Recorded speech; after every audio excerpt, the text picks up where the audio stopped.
Hello, everyone. Welcome to Community CPA's webinar. Community CPA is a full-service accounting firm, and my name is Catherine. I host these webinars on Thursdays where we bring in special guest partners from the community to help give information to small businesses and to just really support the small business community through a variety of resources. So today we have Juan Llerena here with us today. He is a marketer and entrepreneur with over 20 years of experience in the retail and marketing industry.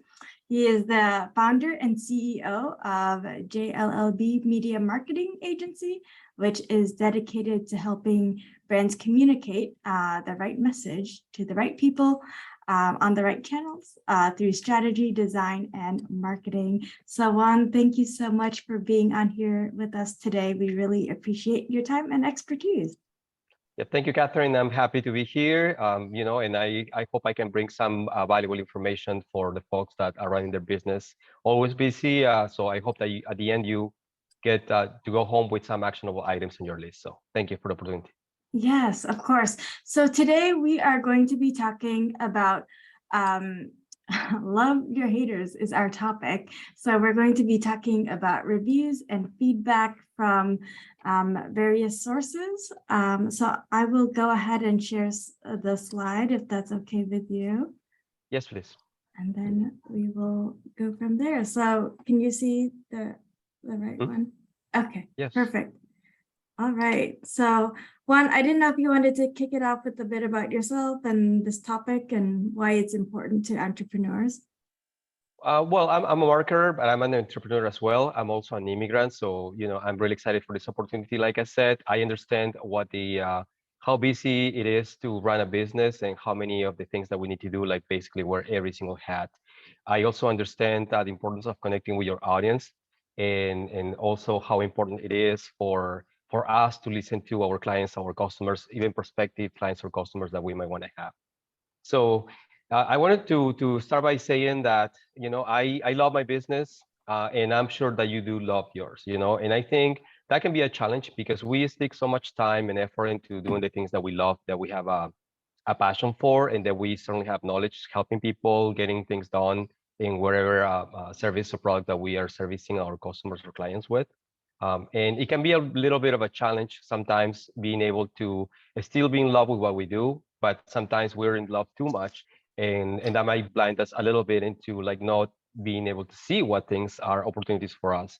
So like this is more like a provocative theme, right? Love your haters, like there's haters everywhere, and for sure we can't please everybody, but we can certainly try, and we can actually do use this as a leverage tool for us to improve our business and even more than that. So that's kind of the intro. There's always going to be people that are cheering for you. There's always some people that aren't going to be completely happy, maybe for good reasons, maybe because we're not executing in our businesses as well as we should, and we have to own that and see it as an opportunity for growth.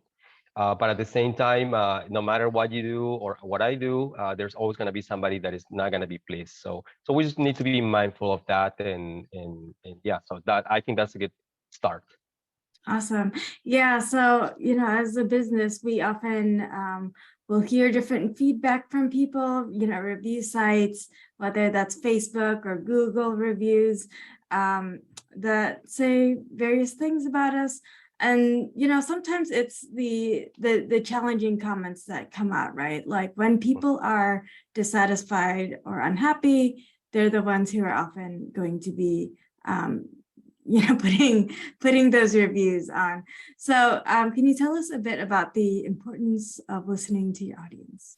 Yeah, I mean that's pretty obvious, right? We need to be in listening mode, and yes, we all want to have reviews, and I'm sure we all want to have like only good 5-star reviews every single time, right? And many times we nail it, many times we accomplish that, I'm pretty sure, and this is something that as a marketer, and you probably, some of you maybe doing the marketing for your own businesses or talking to people that are doing marketing for your businesses, this is a very emotional topic because because we love, right, that's an emotion, so much what we do, and we know how hard it is to get to where we are with all the work that we put behind and all the people that we are able to support and provide jobs and everything.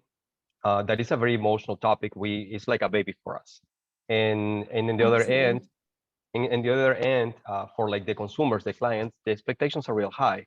Not only because the way that technology has pushed us into a space where there's a competition that you can be providing the same services where somebody else can get them either from you or from people that are not even in your geographical zone. So it depends on what kind of business you're in.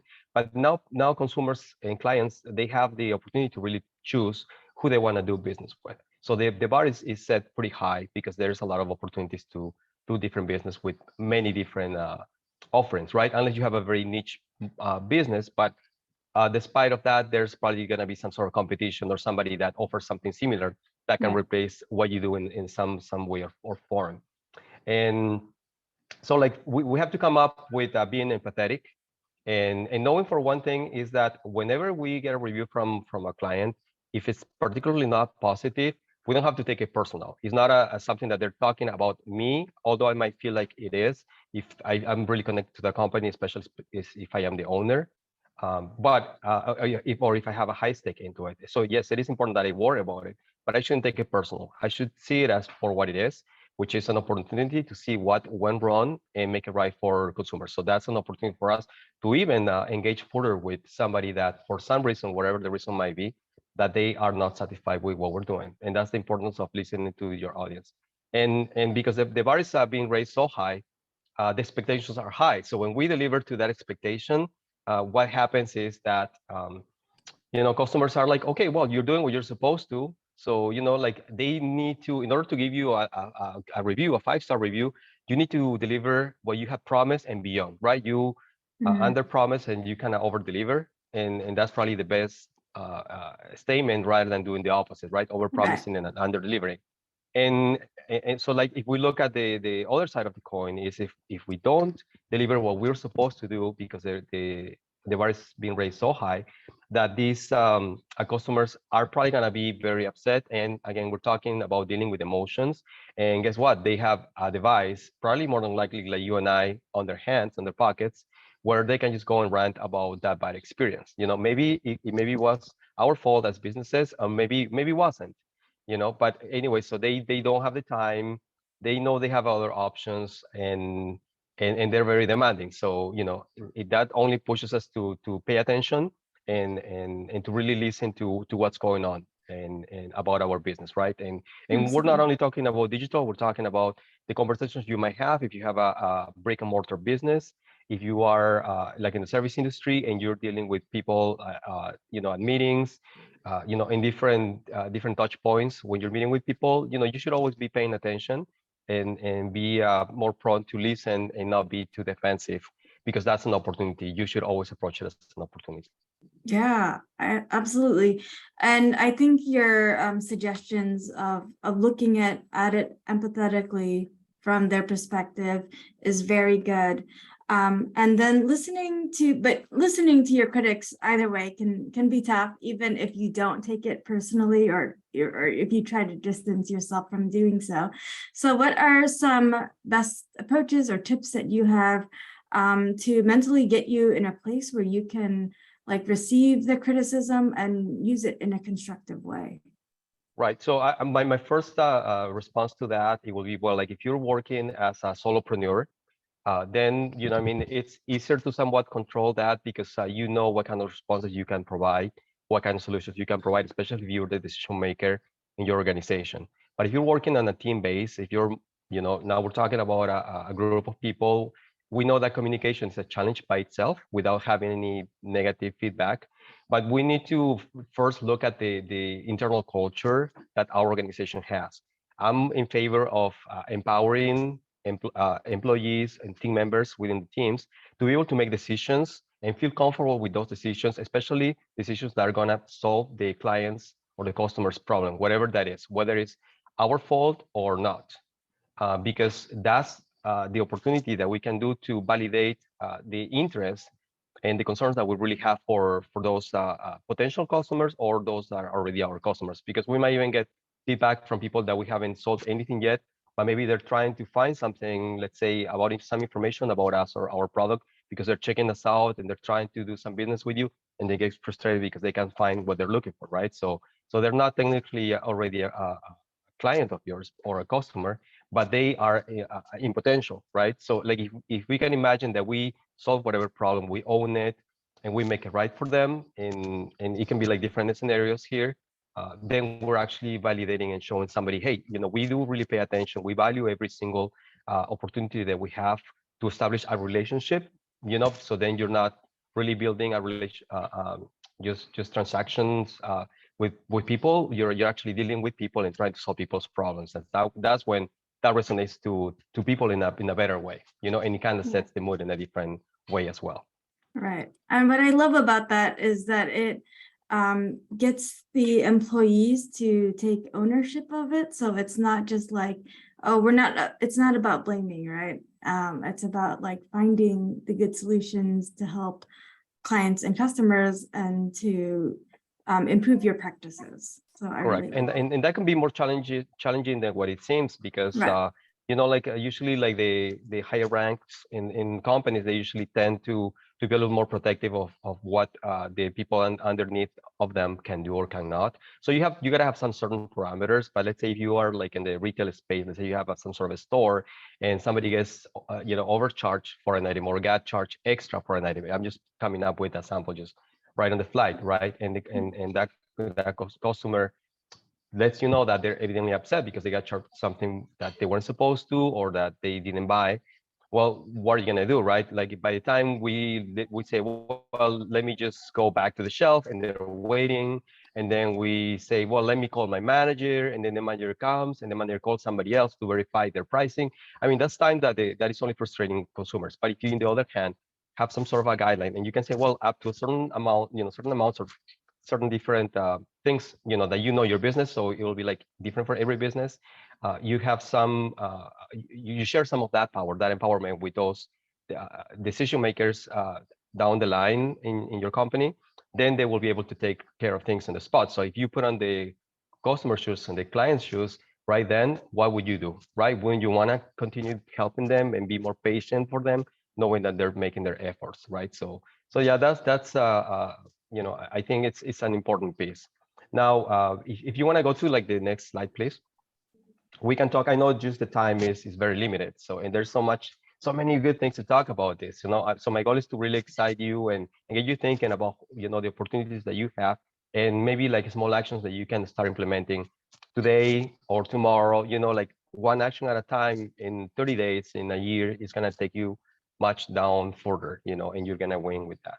So the next slide is about facilitating the process for customers to leave feedback, to tell you, right? So right now we have social media, and oftentimes it happens that business owners or companies are too busy, and they just happen to have open an account like a Twitter, a Facebook. They open just every single possible social media channel just to be there, to get their name out there, and they forgot about it.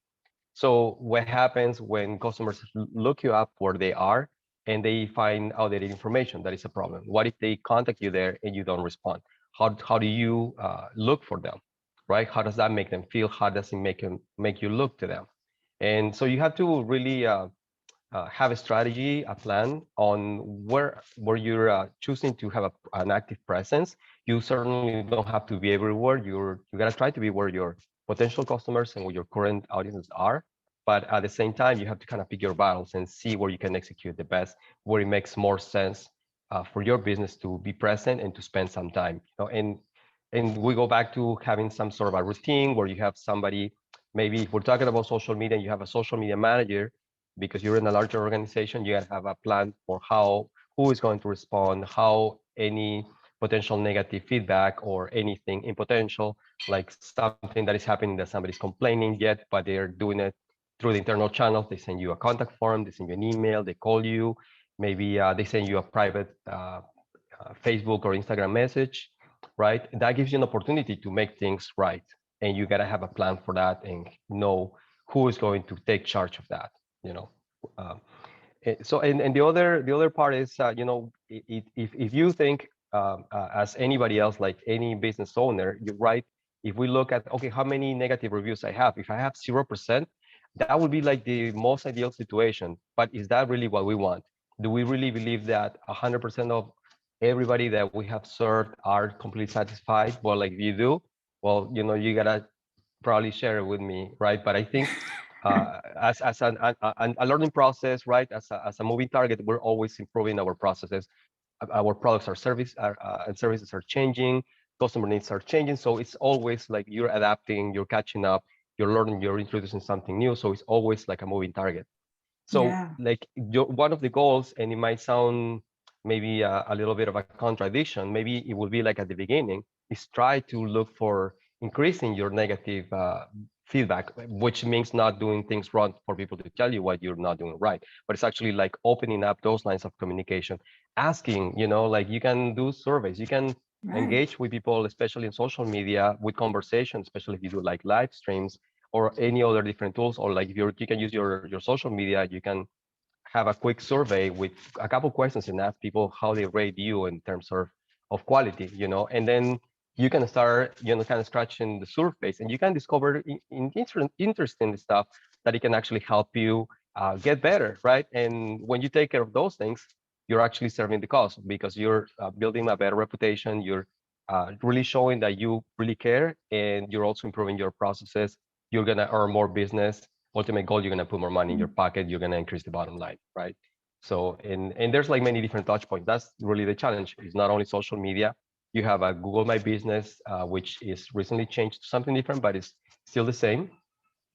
We have websites, right? Your website has to be updated. It has to be easy to find the information that people are looking for, and also a way to contact you. If it's difficult, if I have to do 3-4 clicks to find where I contact you when I'm trying to give you the chance as a consumer to tell you where I like you to make it right for me and I can't find it, well, you're gonna miss that opportunity to make it right for them. Right. So it's really listening and actively listening, and also opening up those lines of communication and having a plan for it. Right. I think it's super important to get feedback from people about your service, especially as you're trying to grow.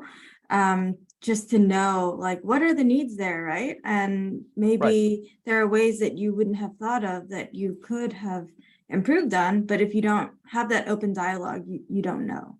Correct. And more than likely, the people that you serve, the people that you're helping, they really, they're doing business with you for a reason, right? They trust you. They already like you. They like the problem that you solve for them, and they're happy with you. So they're already there with you. They're proving you that with their business.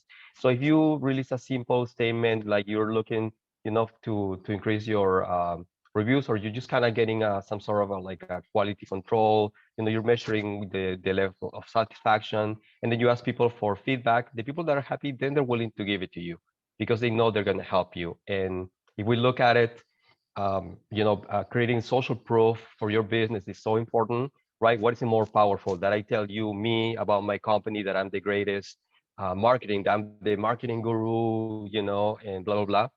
Is that the best scenario, or is the best scenario that somebody else that had an experience working with me got results, Right. and they actually are willing to share their story, right?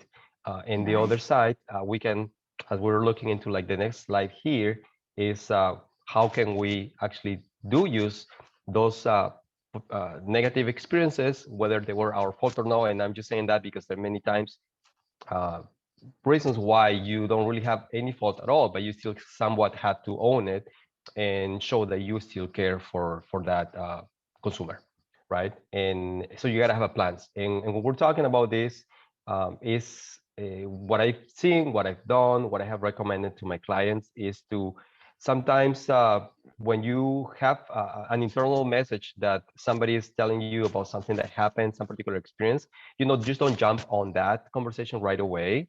uh, if it's going to take you like longer than, let's say, the next day, at least let them know that you acknowledge that you have received their message and you're going to get back to them. If it's something that they haven't made it public yet, they may be asking for more information, so you can get a little more of the details and you can understand, especially if you have like different branches, multiple stores, or multiple locations. So you can do a little more of an investigation and understand what was the actual problem, so you can offer a better solution. And also gives you a little time to kind of cool off and not get emotional, right? Because when we start getting emotional, we can really think are our best. And another thing is also that more, sometimes more brains is better than one brain, right? I can think that I have all the greatest ideas as well, but if I have an idea or if I have a problem, I'm trying to solve it, and I have the ability to tap into my peers, into my network, people that are working with you that know your business well, but maybe you can ask somebody even from outside the organization that can help you see something from a different angle through different lenses, and oftentimes I've seen this, that people either if they don't give you a chance to fix it before they make it publish, many times if you make it right, uh, they will make the choice of removing that comment from, let's say if we're talking about social media or something like a Google My Business or any of the other platforms, because there are many out there depending on the industry that you're in. And I don't recommend you deleting anybody's negative feedback, because it only shows, having some of those to a certain degree is also good, because it shows that you're human. It humanizes your brand. And people know that as long as you have responded professionally, that you have offered a solution, then you still are maintaining your word. You're showing that you're engaged. And it doesn't mean that the other party, the other end, is necessarily going to be happy. Like I said at the beginning, there's people that they're not going to be happy no matter what. So you got to have some sort of a rule. If it's an open public conversation on social media and that sort of thing, you might want to try to move it to an internal discussion with asking for the phone number, email, and many times you will find that those people were like just upset at that moment, but then later on they don't want to engage. So sometimes they might retract it, or they might just leave it there. So you might want to just say, well, thanks for, uh, bringing this up. We apologize you had a bad experience. Please follow up with us, or please send us your contact information in private so we can follow up. And many times that's just the end of it, right? And that just shows again to the people that are watching you out there that you are a human and that you can deal with people no matter what the situation might be. Awesome. I love that. So you would never suggest to just ignore comments. No. But I would suggest, like, you gotta have a plan, like, okay, before you respond, to have some sort of like, okay, like, let's take a look at 3 possible scenarios, right? We offer a solution, and if we can solve it, right? Because we sometimes we might not be able to do some service that we provided, and they want a full refund for the work we did, and they got a chance to tell us they weren't happy, but they didn't, right? So I mean, there's sometimes that you can go back and do everything they want, but there are other ways you can engage, right? You can offer maybe other ways, maybe like some sort of post service. I mean, there are different ways that you can engage depending on what you do. So like not knowing that is difficult, but yes, definitely. Maybe having like a 2 or 3 engagements publicly with somebody, so like you respond, maybe how you, if you know exactly how you can solve the problem, and let's say they're gonna come in and replace the item for free. Well, you put it out there publicly, and most of the time they will just say thank you, and then they'll show up and they expect that they are taken care. But if they don't want it, they don't like it, they still wanna have another in conversation, with you, then they will uh, continue that conversation. They will still show you they're upset. So you might want to do it for the second time publicly. And if that doesn't make it right, well, at that point, you probably have figured out that they don't want to really work it out with you. They're not trying to be, they're not trying to do good business. So, I mean, there could be like scenarios that, we might not be contemplating here, where you might need some sort of like, more of a containment, if it's going to give you like bad press, depending on what kind of a product or service or what kind of problem you're dealing with at that point. But it's like in a normal business scenario, that should do it for the most part. Awesome. Thank you. I love that, because it gives you different options to think through of how you can respond to negative reviews, or right, what you've done wrong, or just to establish or fix the relationship. Exactly. It's all about building relationships. It's showing that we're humans. It shows that we care. It shows that we care about our business. It shows that we care about the consumer, that other end of the transaction. And it shows that it's not just a transaction, but it's a relationship. And it's always said that if somebody has a good experience with your brand, they will probably tell you know, maybe like 3 of their friends, you know, how awesome it was to do business with you. But if they didn't have a quite happy one, they'll probably, you know, tell like 10. And this is before social media. So then we're probably talking about like the hundreds of followers that they might have, especially if they have big following. So it can be pretty tricky, it can be pretty challenging, and that's what it makes it a little more sometimes a little more scary. But again, you know, like if you have a plan, if you are really in true tune with your uh, love for what you do and really trying to help folks out there, they will feel it. I always say consumers, clients are there smart. You know, we can tell them anything, but they are smart. We're competing with everybody. You know, there's a lot of noise out there, and I think people can smell it miles away. That you know when they're dealing with somebody that is really wanting to do well to them and service them at the very best. So that's just another opportunity for us. Those that aren't doing it, they're missing out on that. They're giving us a chance to you know take the edge and shine even more. Yeah, absolutely. So Right. I gotta say, I love this photo. Yeah, it's like yeah, right. Like you know, it's like okay, negative reviews and but it's still yes. So yeah, that's another thing. So every opportunity, every even like the negative and negative experiences should always be turned into learning experiences. And then when you do that, then they're gonna turn into something positive that is gonna add value to your business. And when we say this is, well, let's say you have already empowered your team members to solve problems, but what if they don't communicate back to the team? So other people know what went wrong, how to fix it, how it was resolved, that the customer actually ended up being happier than at the beginning. You know, so there's that communication piece that is always present. Either if it's external, which it takes a craft, you know, you gotta have a taste, you gotta have a way to approach your clients and your consumers. And in the other end, it's like internal communication. You gotta try to also, just like you're polling your clients about the kind of service you're doing, you should always also try periodically try to not only talk to the team members, workers, your employees, but also you should make some efforts that gives them some privacy so they feel free to tell you about things that they're concerned. You know, because that's an opportunity for you internally to make your company better, to re-engage your employees, and in turn, they're going to do the very best they can to take care of your customers. And ultimately, what that means is better business, more business, you know, and employee retention. So I mean, it takes care of a lot of things along the way that sometimes we might not know. So like, yeah, really at the end, it can be a positive experience and a good learning experience and do better business if you use them to your advantage.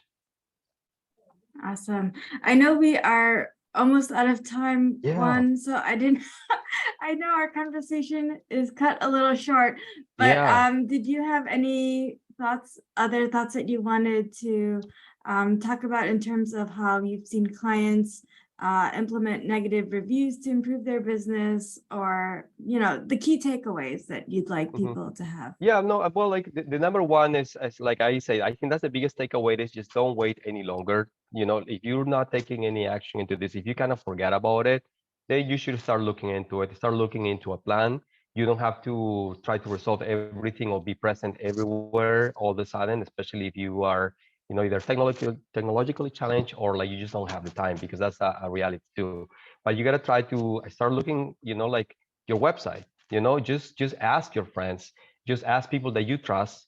Maybe okay, maybe not even ask your friends because your friends are probably going to tell you things that you want to hear. So ask other people, your peers, to give you, you know, through their own lenses, their own experiences, how they're seeing your company, your brand, or the ones that had an experience. So that's really the biggest takeaway is to be out there to listen, and also, you know, spend a little time, go into like Google, into your search engine, into social media, or if you don't have social media, if you're not present in certain challenge in certain channels, talk to, I don't know, like your kids, some of your peers, some of your employees that are maybe like different generations, and ask them to do a search for your business. And maybe you might find that people are calling you out for good things you're doing, or maybe not, you know, and that could be like an eye opening. That's called like social listening. So yes, there's so much. I mean, this is like a really like 2 hours packed into 30 minutes. So my goal really is to kind of get you excited and really to look at things in a positive perspective and look it up as an opportunity for growth for you, for your team, and for your business. Awesome. So this is the contact here. Juan, you have an email that you'd like them to use? If they Well, want- like if they visit my website, there's a contact form. That will be Okay. probably the straight easier way to get contacted. Yeah, if you guys have any particular questions that you're thinking, that you wanted to ask, and I'm sorry we ran out of time, please, yeah, reach out to me. I will respond. Maybe not the same day, but I will do my very best to reach back. But if there's anything that you want to share, I'm always also in learning mode. So I really want to hear about your experiences. If you tried them already, if you have tried things that work for you, I would love to know. Just send me a note, because those are opportunities that can be shared with other people in the community, and that's always a learning experience. So yeah, other than that, no, really, thank you so much, Catherine, for this. As you can see, I'm really excited. And like I said, I mean, there's so much more to. I feel like we just scratched the surface. Yes, very much so. But we always appreciate the expertise and your willingness to share. So Yeah, absolutely. yeah, thank you so My much for pleasure. your time. Thank you. Have a good And day. I will connect you with those who are attending here. Okay. Appreciate it. Thank you so much. Have a good All day, right. everyone. Bye. Everyone.